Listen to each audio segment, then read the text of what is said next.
Aujourd'hui,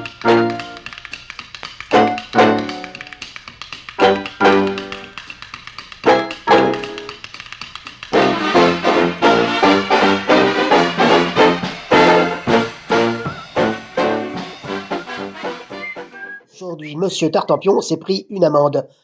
Ce qui ne veut pas dire qu'il a été écrasé par une amende, bien sûr, mais qu'il doit payer une contravention. On distinguera donc l'amende AMANDE avec l'amende AMENDE. La première est un fruit, celui de l'amandier, un arbre méditerranéen qui a la particularité de fleurir très tôt au printemps et dont on utilise le fruit, l'amande, AMANDE, dans de nombreuses préparations culinaires, principalement en pâtisserie. Gâteaux aux amandes, pâte d'amande, liqueur d'amande, calisson, massepain. Ce fruit rentre dans la préparation de nombreux régals. Par extension, une amande signale aussi le noyau de tous les fruits qui en possèdent un. Et par analogie, c'est-à-dire par ressemblance, tout ce qui rappelle la forme ovale de l'amande.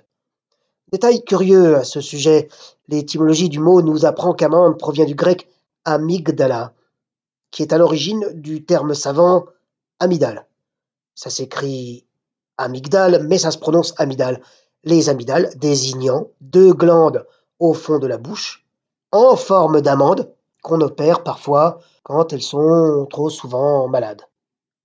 Passons à présent à notre second homophone, qui n'a aucune relation de sens avec le mot que nous venons de décortiquer. L'amende, avec un E, A-M-E-N-D-E, signifie en effet une peine à subir pour racheter une faute qu'on a commise, en général une infraction légère qui ne sera sanctionnée que par une somme d'argent à payer.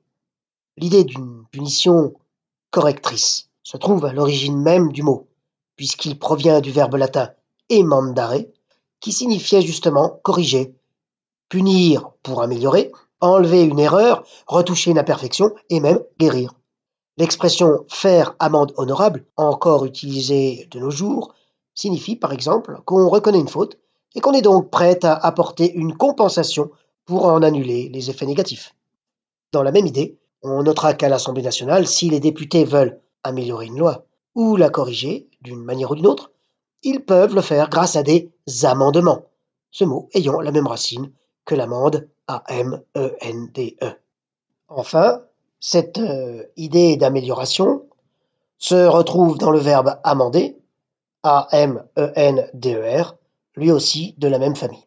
On dira par exemple, des paysans amendent leurs champs en utilisant du fumier comme engrais naturel. Il existe aussi cette expression mal vit qui ne s'amende, un vieux proverbe qui fait de la reconnaissance de nos erreurs la source même d'une existence meilleure. Pour finir, on soulignera une difficulté grammaticale. Attention, un verbe ne s'accorde pas comme un nom. Si un nom commun fait son pluriel avec un S, la plupart du temps, ce n'est pas le cas pour un verbe conjugué dont les formes sont plus variées.